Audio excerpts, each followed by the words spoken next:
a special edition of Otaku Weekly. I hope the fact that I'm streaming from my phone today uh, doesn't cause any issues. I may not be able to. Whoops! Why am I going green screen here? I may not be able to, interact with the chat like I normally do. Or maybe I will be able to. Just trying to not too familiar with the format here. I'm like pushing buttons that um, probably shouldn't be pushed, but it's Friday, and I just wanted to provide an update of why I'm going live on my phone versus the traditional my laptop. The internet went out at our household, and I'm not gonna I'm not really gonna badmouth our provider because I think in this particular situation, they're doing the best they can. Um, but yeah, our internet went out. It took a while for customer service to get someone to our place. Um, maybe it happened. It went out during the Memorial Day weekend, so just really bad timing. And we had to wait a couple days to get someone to our house because it's a holiday weekend. So I think it was Tuesday. Oh, no, they came on Wednesday to assess the situation, and they basically figured that it was wiring, that the wiring was not connected. So they're going to, hey, Miss So, I am seeing the chat. Great. Um, yeah, so it was a power. So we were the internet was out, and our service provider sent a guy. And the guy's basically like, yeah, looks like the cable connection to your home is needs to be replaced. So they basically need to rewire uh, the cable connection, and so they're in the process of communicating with our HOA to schedule time. And yes, we have. No, it's not fiber. I think it's just a telephone line, but I think they are going to potentially install fiber, um, which would make things a little faster, I guess, in terms of our service. Um, but it's going to take some time. They're basically saying, it could take up to 2 weeks. And we haven't gotten any. It's been already, it's Friday today, so it's been 3 days since they put this like order in to, um, yeah, put this order in to get our internet working again. And in the meantime, my wife and I have been like, okay, well, we've been with this service for a while now because the to be honest, they were the best rate. They haven't raised rates on us, and overall, it's been pretty decent. I mean, we get the occasional outage here and there, but it's been pretty consistent. We don't have the highest speeds, but it serves our needs. So uh, we never thought to like upgrade the service. It's just been there since we've moved into the house. So we've had this service provider for well over going on 8 years now. But the issue here, it prompted us to kind of explore. because we're like, well, are they really going to fix a problem, or is it could there potentially be a better service out there, maybe faster service? Because it's not the fastest internet, and I'm also having issues with my cell phone service. So this was just giving us an opportunity to look at potentially upgrading my cell phone service and bundling it with a home like Wi-Fi internet, which touts up to 5G speed. So it's a home Wi-Fi wireless home internet through T-Mobile, and it got us kind of looking at what that would potentially look like. And apparently, we are in a very ideal area for T-Mobile because there's just a lot of T-Mobile towers where we are. So, in terms of the mapping, we live in a very ideal place to have the wireless uh, internet. And then this would give me an opportunity to upgrade my cell phone service to T-Mobile, which would provide me more data for my mobile internet, as well as just faster overall speeds. Um, oh dear, I gotta block this guy. All right, how do I block this guy here?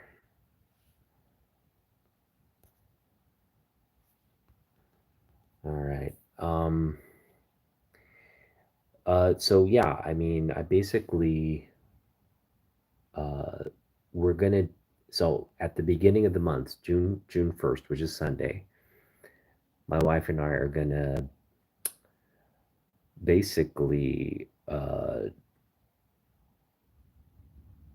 basically go to T-Mobile, get uh,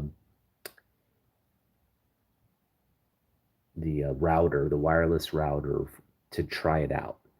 Um, and again, if the speeds are comparable or better than what we've previously been using, um, we're going to give it a good couple weeks to try it out, see. Um, we don't do any gaming or anything like that. Mostly it's just streaming and all that. So I'm going to just try it out. You'll probably see me stream next week off the T-Mobile home Wi-Fi, and we'll see if we run into any issues. But we anticipate it to be faster because the we're not getting like a high speed plan. We're getting pretty much, staying in the low speed plans, but it's still potentially, because it's 5G, it's potentially faster than what we currently have. And now that because we're bundling it with my phone, it's going to potentially be $10 cheaper than my current phone service and internet service. So I have a cheaper phone service. Internet service is going to be about the same. In this swap, the T-Mobile service, it would be like my phone service would go up, um, and the internet would be comparable to what I'm paying. So actually, it would not be cheaper. We'd be paying about $10 more per month, but I'd be getting an upgrade on my phone as well as like an upgrade on our home internet speeds. So, and again, if we are happy with it, we could potentially just make the switch next month, and we get a free month, and then come July, we'd start paying for the uh, the home internet and the Wi-Fi bundle. So that's kind of the plan right now. We're looking at, again, trying out the current plan, all while we're waiting for the wireless cable to come through, and then potentially. uh, phasing out my phone service for T-Mobile. So a lot going on there. I'm sorry, it was took a long time to kind of explain the situation, but that is what we're dealing with. And so, normally what we do on Otaku Weekly is we basically do, we pick a comic and we talk about the time period that comic went out on. Well, today it's something different. I'm actually going to do it in the reverse order because normally I post like a short on the comic book with a song from when that comic book came out, like a top, you know, a charting song, something from that time period that was, you know, um, kind of in the top 10, I guess, Billboard top 10 type song that everybody remembers from that period. Well, today we're going to unbox something, and I just want to give a quick shout out to Stephen Yu. He's an artist that we featured here on the channel. So, hey, Stephen, again, thank you for the wonderful gift because I got a preview of what was sent, and it's absolutely glorious. It's a glorious piece. Um, but he was very kind after the interview this month. Stephen asked me if there was something uh, in terms of like a comic book character or like an art piece theme that he could do for me. And yeah, I basically said this character would be nice, and he was kind enough to um, work on it and send it to me. And now I got the package in the mail today, so I'm just gonna kind of flip the camera view, and this is the package. So I'm just gonna open it here and share it with you guys live. Again, Stephen Yu, he is an independent comic book creator, comic book artist. Uh, very dynamic works. I'll post a link to his channel after we follow up here. But yeah, go check out the video of that interview. Again, Stephen, thank you for your generosity here. Just gonna get this thing going here and reveal it. And hey, Christina. Hey, Miss So. And we got Fallout More. How you doing? Oh wow, this is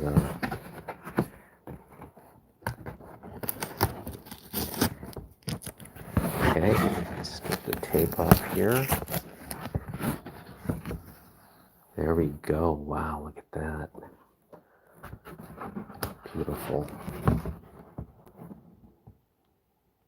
All right. So as you can see, um, I requested a Psylocke piece, and Steven gifted me this beautiful rendition of Psylocke here. I absolutely love it. Yeah, look at that. Beautiful, beautiful. I will absolutely, yeah, this is definitely going into, uh, I don't have many original, like, art pieces by artists, but I think I'm going to start doing this more, like, um, just uh, trying to collect more of these kinds of pieces. Um, But yeah, it's, I love the, just love the, how he rendered her right there, you know? Very Psylocke-esque there. Love the tones.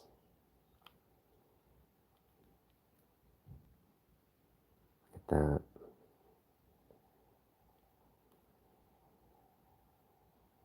That is incredible. I love it.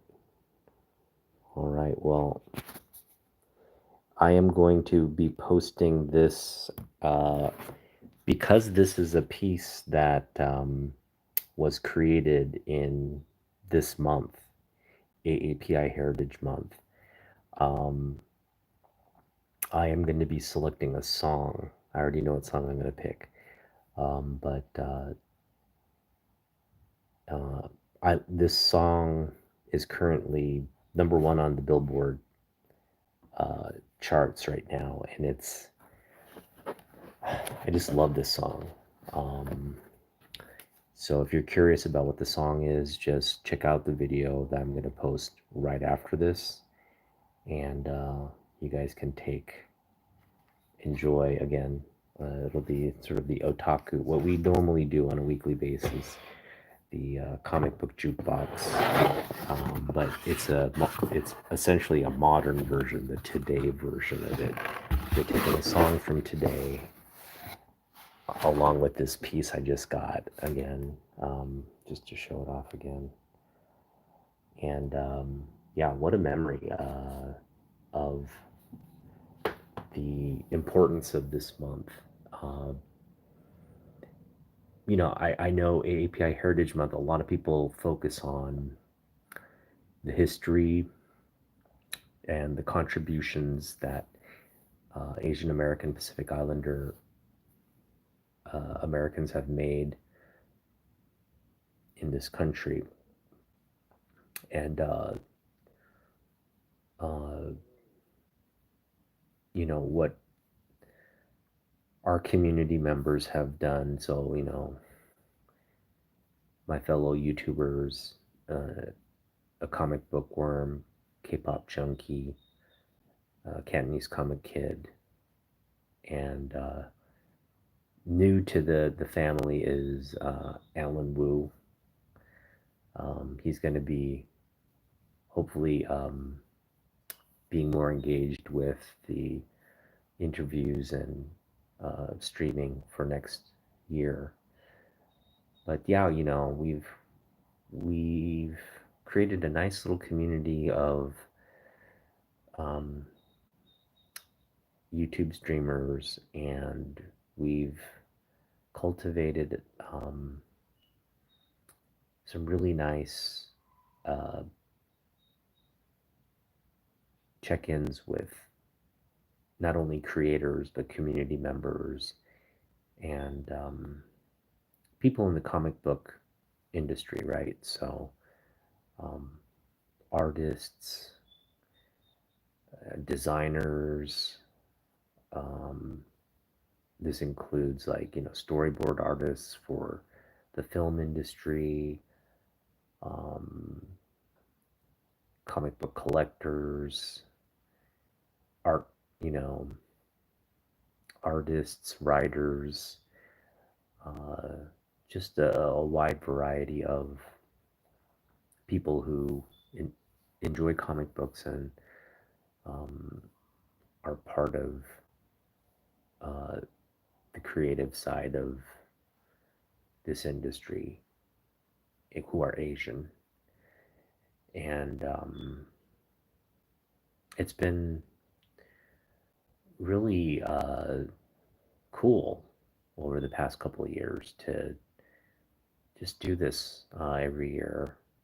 And again, it's not like, you know, um, it's a small contribution to American comics, like so I wouldn't say comic books are like, a game changer in American society. It's not like, these Asian Americans who work in comics are like, you know, saving lives or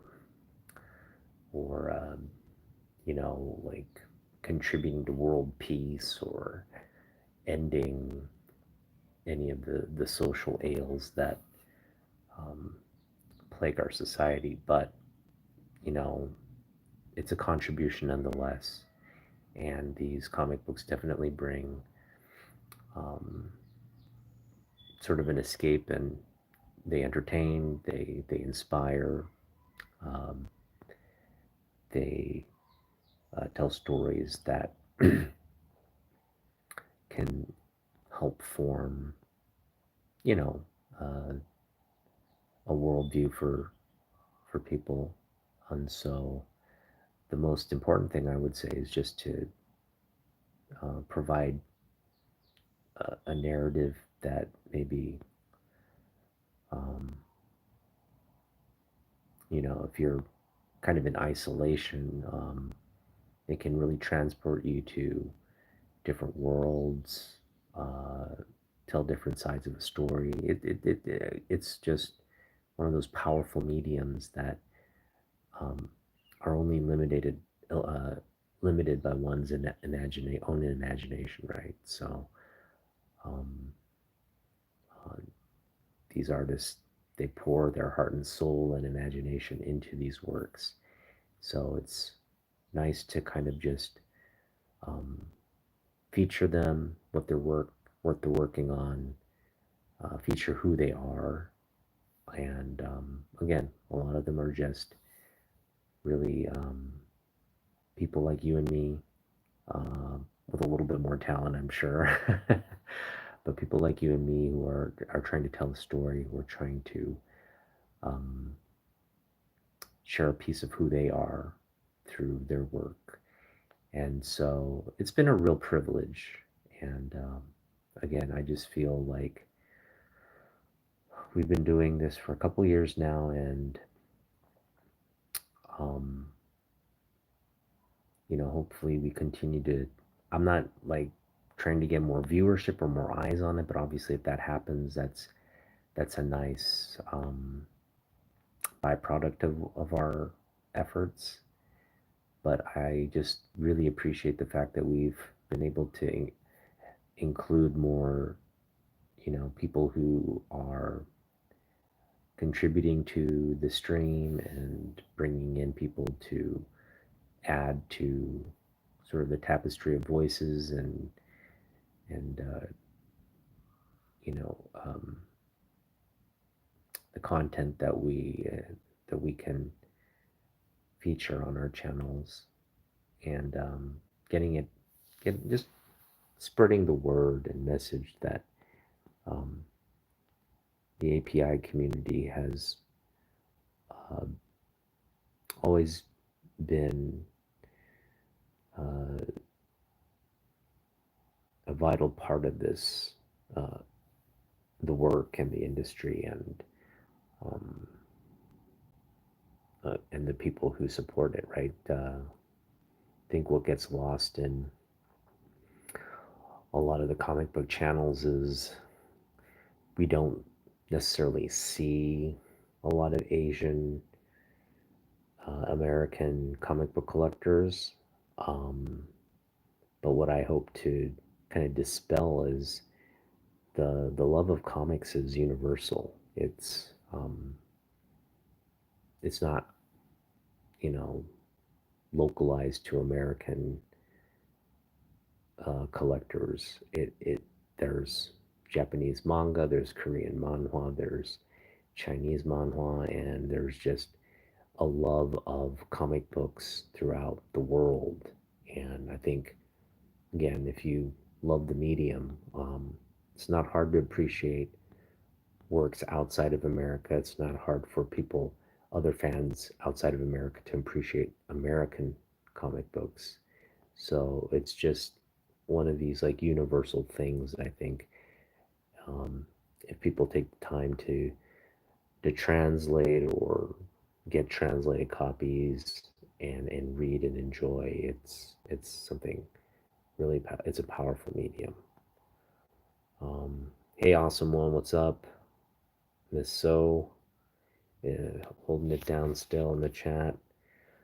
Um, so with that being said, we're closing out AAPI Heritage Month um, tomorrow, and I don't know exactly what the plan is. I think, um, if nothing else, Jeff and I will be connecting on Jeff's channel like we normally do, Double Tiger. The only difference will be I will be on my phone again for that stream. um, and hopefully there's no hiccups there. But um, yeah, all are invited. We want, if you can come and hang out with me and Jeff tomorrow as we do Double Tiger and kind of close out API Heritage Month. We'd love to have you. If you can't, then you know, catch us on the rewind. But we hope to see you tomorrow night on Jeff's channel, uh, Cantonese Comic Kid channel. Um, and I don't have. Again, I'm just holding the phone. I don't have really much to kind of talk about or share this week, other than there's a lot of news in comic books this week. I think the biggest news was the passing of Peter David. Um,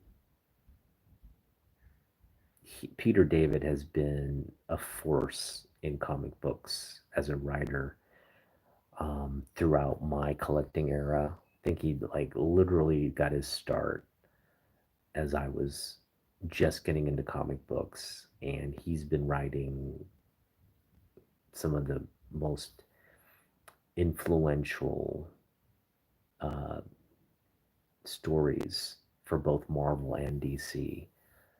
Um, and what? Yeah, Marvel, DC. I'm sure he's done a lot in the independent space as well. Um, for nearly 40 years. I mean, he's just been working nonstop. And so, I just want to um, recognize uh, his passing, his um, really untimely. I know he was dealing with health issues, and it's a really untimely passing because he's been so active, and um, he's just been a part of the comic book industry for so long, and to just have him kind of just suddenly fade away and be gone, it's, I'm sure, quite a shock to a lot of fans. um, I just always I mean, you look back on his work. He worked on Spider-Man 2099, a lot of the Incredible Hulk and Spider-Man series. um, he wrote on those two characters quite extensively at Marvel during the um, mid 80s to the 90s. Um, I vividly remember when he launched the new Aquaman. This was like when they kind of reset the character um, after the death and return of Superman. Um, he gave Aquaman just this new, darker kind of story arc where Aquaman loses his hand and he has this like spear for a hand, kind of give him the Captain Hook look, um, which was really badass at the time. Um, and then, of course, he helped to bring. They actually enlisted him to write the Marvel comic version of the Gunslinger. Adding layers to, or basically telling the comic book story of sort of the origin of Roland and his quartet in um, the Marvel version of the Gunslinger. He teamed up with Jay Lee to bring that story to life, Stephen King's story to life. So Stephen King entrusted essentially those two creators to like tell the story through Marvel. And Stephen King loves comic books. I mean, Stephen King has admitted, he was trying to get work at DC Comics, but Marv Wolfman basically didn't find his letter to like he sent a letter to Marv Wolfman to work as a writer at DC, and Marv Wolfman just didn't respond to it in time. And Stephen King moved on and basically published some short stories, which got him uh, got him work to write for a publishing company and launch his first like novel, and that's what kickstarted his career. But like, yeah, had he gotten the job at DC, he might have not become the great American novelist, horror novelist that we know him to be today. So it's weird how like fate works in that way, but um, I wouldn't have minded Stephen King actually writing comic books for a living. That would have been kind of freaking cool. And who knows what kind of illustrious career. I mean, he might have eventually made his way into novels, but I'm sure he would have had a very successful career as a comic book writer as well. But yeah, we were blessed to. I was blessed, and I'm sure a lot of you have been in the comic book, um, community for all these years. Have been blessed to have read works by Peter David and been touched by his stories in some form or fashion. And yeah, I'm just kind of paying tribute to his work and legacy in comic books, and he will be dearly missed. I know, unfortunately, I guess I could just open my comic book drawer. We could do that and just find a Peter David comic book. I mean, I got a bunch of Spider-Man 29s or 2099s right here. I mean, this is a good example of just. Here we go. Pretty sure these are Peter David stories. Let's open it up. I also appreciate the conversation I had with you guys last week when I was having my little existential crisis about collecting, um, about how I should be reading more comic books and all that. I actually have been reading a lot more. With the internet being out, it's given me a little bit more focus. Um, there we go, Peter David, Rick Leonard. I mean, this is just comic book gold right here. Rick Leonardi and Peter David on a comic book. That's just it just doesn't get better than that. And this looks like a really good. Looks like a profit and loss. What a great title to a story. Um, so yeah, I mean,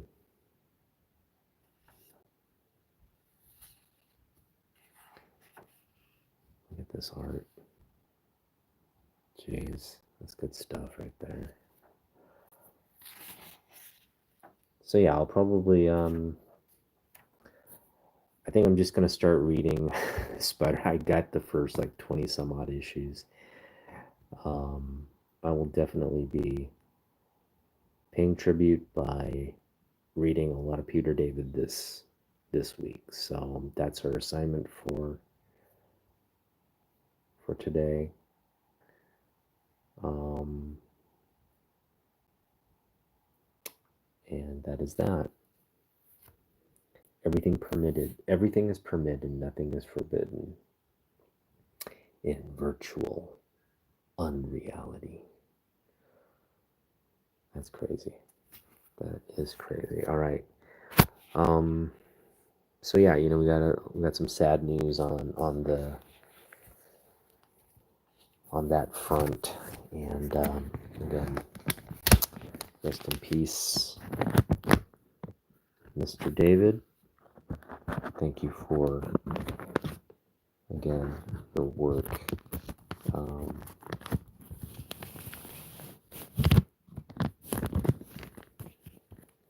you'll be sorely missed. Um, yeah, just one last look at these sick Rick Leonardi covers.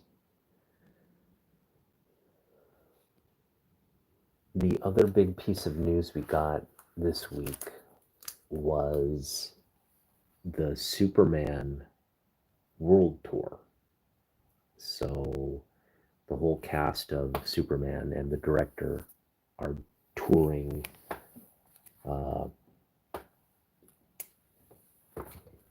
They have a schedule of cities they're touring, which include, I think, like Manila, I think Rio de Janeiro, right? New York, LA, I think somewhere in Italy, I think, right? Rome, maybe. I'll have to look at the actual like world tour map, but they're hitting a bunch of just a good, like it's good PR, right? And there's so many it shows you like Superman's not isolated to fandom here in America. There's, you know, Superman, the original movie was a global success. Um, Not, it was really one of the first global blockbuster films. So, and in subsequent years, you know, many generations have enjoyed the Christopher Reeve version of Superman. So, yeah, they're doing a PR tour for the movie, and it should be really cool. A lot of again, I am kind of I'm kind of plugged into the algorithm for Superman, so I just get all the Superman updates and news, and it's been pretty cool. Um, as you know, it's the summer of Superman, and DC's been just killing it with some of the Superman comic books that have been coming out. But they made a really, really big announcement that's kind of in line with like what I want to say is like DC's kind of rebranding, I guess, if you want to call it that, with the gun film silo along with Jim Lee's. This is really Jim Lee's kind of like plans come to fruition because he got the CEO ship about a year ago, right? Just like exactly a year ago, he took over as the CEO. He's been kind of doing a lot of the creative behind the scenes work, um, kind of creating the worlds um, but he took it up a notch as CEO. Like he's like, all right, we're going to make this thing really integrated with the plans for the film and what we're going to do in comic books, and not just have it be like um, where they're just doing film stuff, but they're contributing the fuel, as you might say, for future projects, right? They're really um, being innovative with Gunn's vision of what he wants to create, and making sure the comics are there to kind of support and supplement that. And so far, it's been a good synergy because like all the Superman stuff isn't necessarily. I mean, some of it's kind of parallel to what Gunn's creating because with the crypto books and all that, but they're not really, they're not subject to the film, and vice versa. The film's not subject to a lot of what the comics are doing. They're kind of running in their own lanes, but you know, they're feeding off one another, and ultimately, that's kind of what you want, right? As a fan, you want to watch the movie and do all that, and then read comic books that not aren't necessarily extensions of the film, but are their own individual, uh, you know, they're not changing up the formula at DC, right? DC is going to have uh, a bunch of integrated stories. They're going to have a bunch of talented artists working on them, and they're going to also continue the format of like short runs, larger crossover, narratives. And right now, the current one is like um, absolute crossover. It's crossing over into more titles now. You're getting Absolute Flash. You're getting Absolute Green Lantern. They're creating this entire universe called All In, um, which is again nothing like what you're going to see in the film, right? But it's purely um, good old fashioned comic book creation. So that's fun to see. But the big announcement from DC, again, this is Jim Lee's sort of, I guess, baby in the sense that he still has strong ties with Marvel. And I mean, if anybody's going to bring Marvel and DC together, it's the guy who helped, you know, popularize a lot of the characters that are the fuel at Marvel right now. And then the top guy at DC. So they just announced the first of apparently several DC Marvel uh, crossover projects. The first one is Batman versus Deadpool. I don't know if it's called Batman versus, I think it is. It's called Batman versus Deadpool. So we're getting the first look at it's a Dan Mora cover. I believe the writer is let me know in the chat. Hey, what's up, Nowhere Bound, fanboy? Um I believe the writer is they got a big time writer for the crossover. I want to say it's like it's not Geoff Johns. Who is it? Somebody at Marvel. It's a big it's a big name at Marvel. They got Dan Mora. All right, CM is so good night. And they got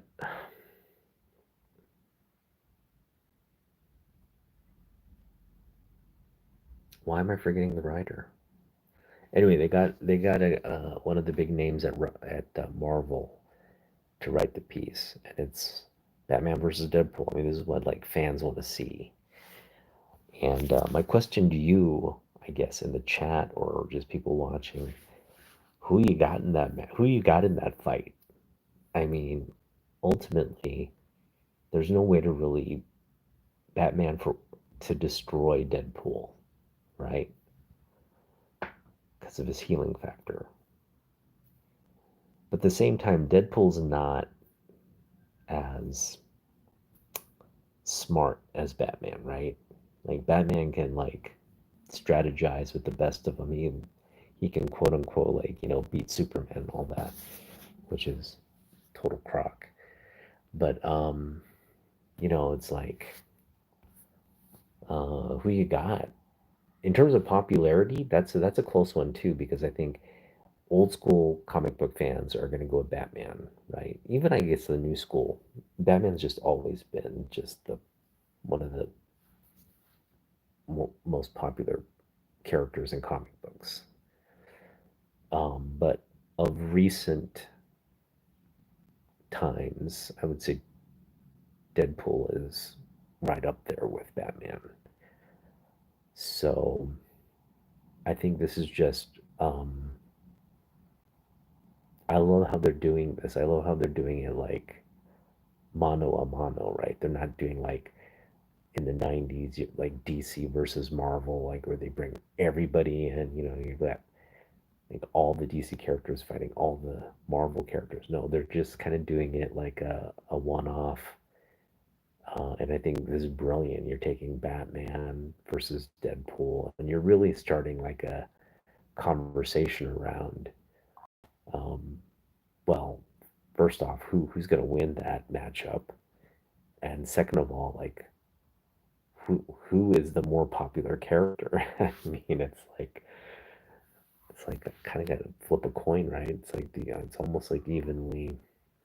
I want to say it's like evenly divided in terms of fandom, right?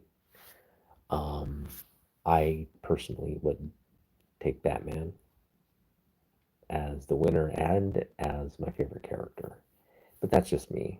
Um, but yeah, I love the fact that Dan Mora is doing this, and the fact that you know they got a great writer again, whose name I can't remember right now, to write,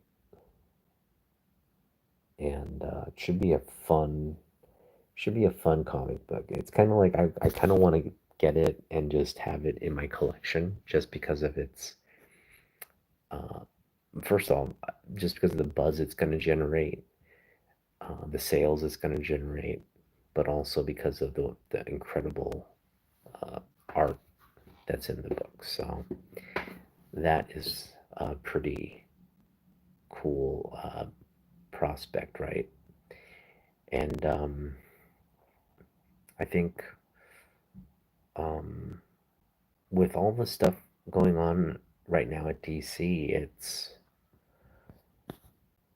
I think you just got kind of more of an even keel of competition. Um, I guess it depends on who you talk to. Um, I don't think necessarily DC's popularity has waned, but from a sales perspective, definitely the younger generation who are buying comic books, right? Like guys like me do not go, and we're not, I don't want to say all of us don't do it. I'm just saying for the most part, the bulk of people who buy comic books on a weekly basis are going to be your younger collectors versus like the older collectors. Yeah, you may pick up a comic book here and there. You're not going to be as like,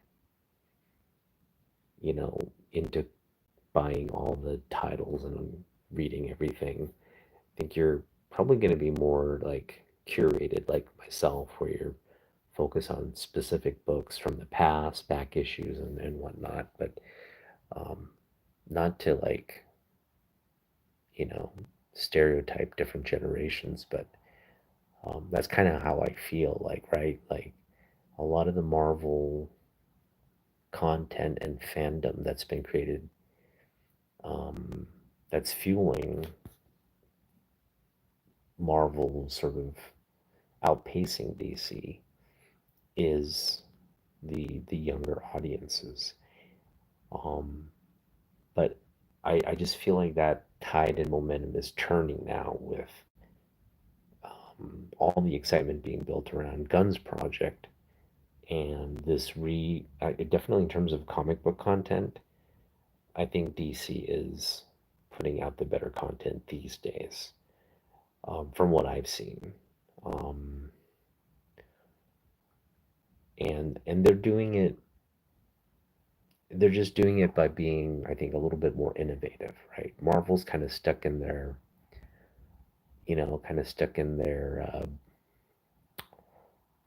universe, and I'm sure they create new teams and do things of that nature, but they're kind of stuck in their MCU like narrative, right? So it's not, you don't see a lot of departure from what's being introduced in the movies, and they're not like creating new characters or new worlds or anything like that. It's like they're pretty much keeping a core group of characters that they just create new volumes for as they switch out writers and artists, but it's kind of all recycling and rehashing what's already there, right? Maybe creating a new like scenario here and there, but the characters are all the same. They're all kind of doing the same stuff. But I just feel like at DC, it's a little different. They have more to work with in terms of the backlog of characters, and so yeah, they'll just bring a lot of like obscure characters from the past. I like what they're doing with Peacemaker, right? They just created this like goofy, oddball superhero, kind of out of nowhere, and then they built a team around him. You got like the Vigilante and all these like obscure people that no one really has heard about, but through television and then again through the comic books, um, you're just creating these like new stories and narratives, and that's kind of where DC is right now. They're just doing a lot more with what they have, putting them in kind of like newer, never before seen scenarios, and giving another group of cast of characters to kind of um, have their time to shine. So it really is, I think, new in terms of um, content, right? In terms of like what we're seeing, what we're reading, um, especially on the Superman front. Like, I'm just surprised they're taking so many liberties with Superman. I think they've even went as far to like cure him of kryptonite, right? In some instances, and or there's these like there's a golden kryptonite or something that's cured him of kryptonite. Um, they've actually given Lois Lane superpowers, so she's just now a superpowered wife to Superman. I mean, these are pretty, you know, they're I don't know if I'm fully on board with um, that concept, but yeah, these are the kinds of things they're experimenting. And again, all absolute stuff that's creating these just newer, darker um, Elseworlds for the DC universe. Elseworlds has always been pretty a real strong brand marker for DC. You know, the fact that you have these multiverse storylines, multiverse like universes create that run parallel with quote unquote the Earth One, or not, yeah, the Earth One DC, right? Um, so it's just an interesting dynamic that DC's had for a long time. Uh, that really Marvel's cashing in on at the box office right now, right? They've adopted that entire multiversal kind of concept for their current building up to Doomsday, but that's completely a knockoff of what DC created back in the day, and still kind of operates. It's sort of its MO, right? DC's like, we have all the different universes. If you can keep track of it, then you're a real fan. I mean, there's just so many like universes that they tried to like legitimately create like backstories and like profiles of like the major characters for, right?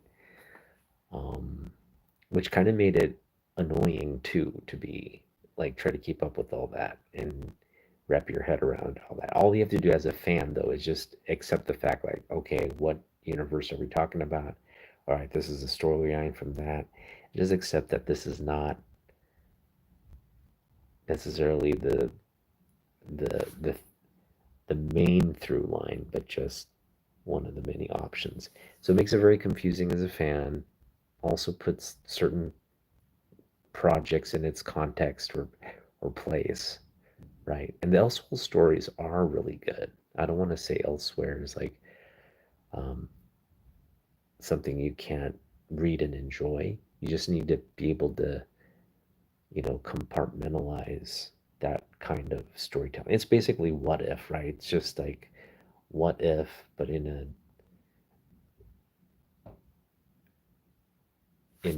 it's not it's actually happened. It's not a what if. What if is like what if this happened and it's kind of like conjecture, right? But the else worlds are like what ifs that are actually a timeline. It's like this is happening, but it's not happening in the timeline you know. It's happening in a parallel timeline. So it's like there's infinite possibilities there, right? So that's what kind of makes DC's take on that a little cooler.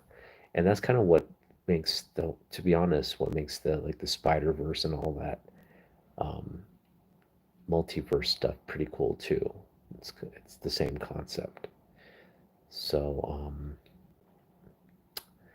yeah, I just feel like moving forward, it's like DC's gonna have, I think, a big blockbuster year with Superman. They're gonna follow it up with Supergirl, and then it's like, then it's on. It's like you're gonna have Doomsday and whatever DC content is gonna be coming out. I would imagine they're working up to like a Justice League to maybe launch around because Doomsday just got delayed. Okay, the launch of Doomsday got delayed. They pushed it back, I think, 6 months in terms of its timeline. And so DC can potentially put out something along that same timeline. I'm sure Gunn has something planned, and we're just going to get a big comic book movie showdown. It'll be Doctor Doom versus maybe the Justice League or Darkseid or something. Something big is in the pipeline for DC to counter that. So it's a good old fashioned DC versus Marvel. We're living in good times right now. Maybe not politically, but we're living in good entertainment times. Because I think anytime you have like dark days where you're just like anxiety is high around the economy, about what's going on with your finances and blah blah blah, it's nice to know $20 at the movie theater is a ticket to like some of the best, escapism money can buy. So be glad you're plugged into the matrix and just uh, enjoy the what's it called? There's a word for it. Um, the ex machina, right? Enjoy the ex machina. Uh, the AI, the AI.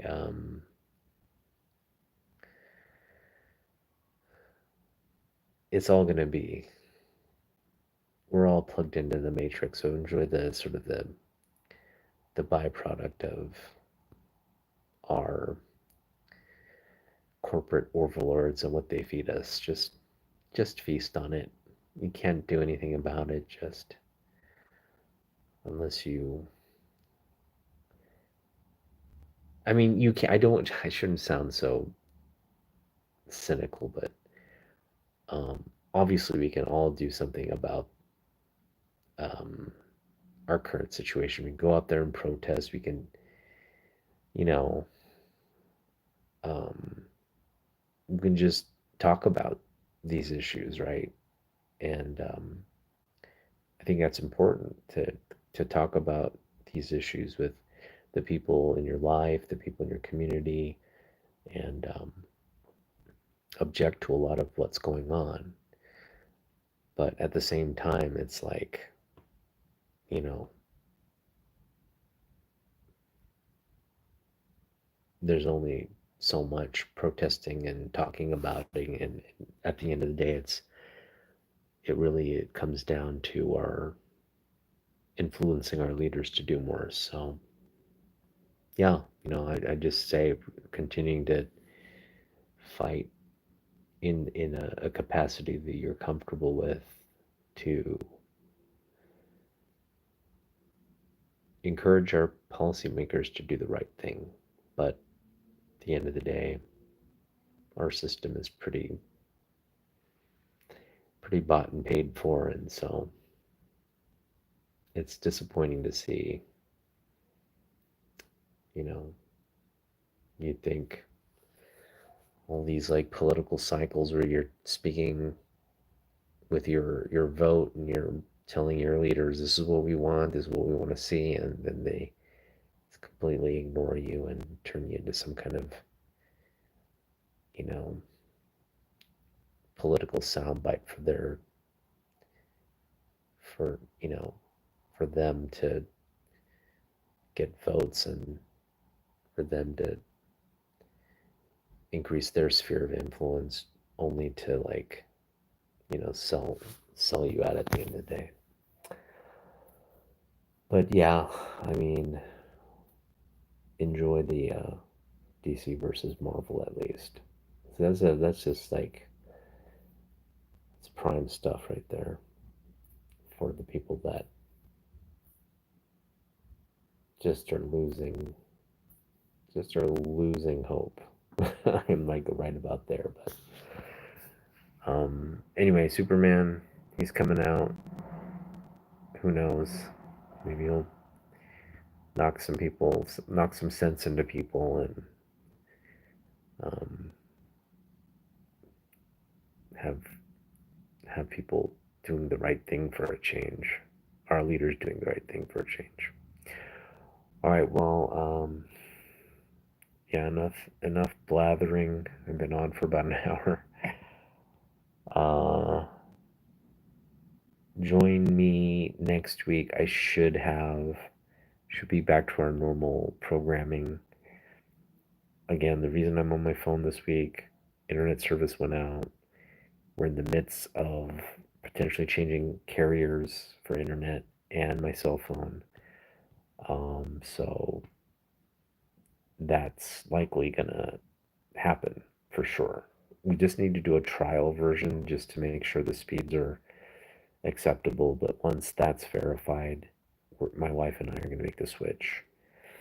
And so next week, you should see us back on my laptop. Tomorrow, Drunken or Double Tiger is going to be on Jeff's channel. I might be on my phone. I will be on my phone for that. So we'll have a phone to like, you know, Jeff's going to be on his computer. Although he's having some computer issues these days. Like, I hope he gets that figured out. But we'll be on tomorrow night closing out AAPI Heritage Month. And yeah, it'll be June, and there's a lot of things going on in June. So um, we'll continue to do it. So, oh, and last thing, I didn't mention it, but um,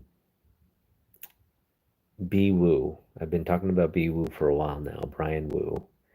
Um, and what's nice is like Brian and I have been kind of engaged with one another on his Instagram feeds or his content.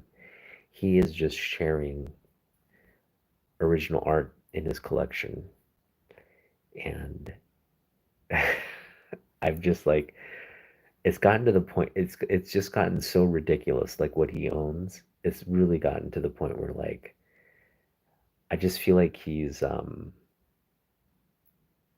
just in a league of his own.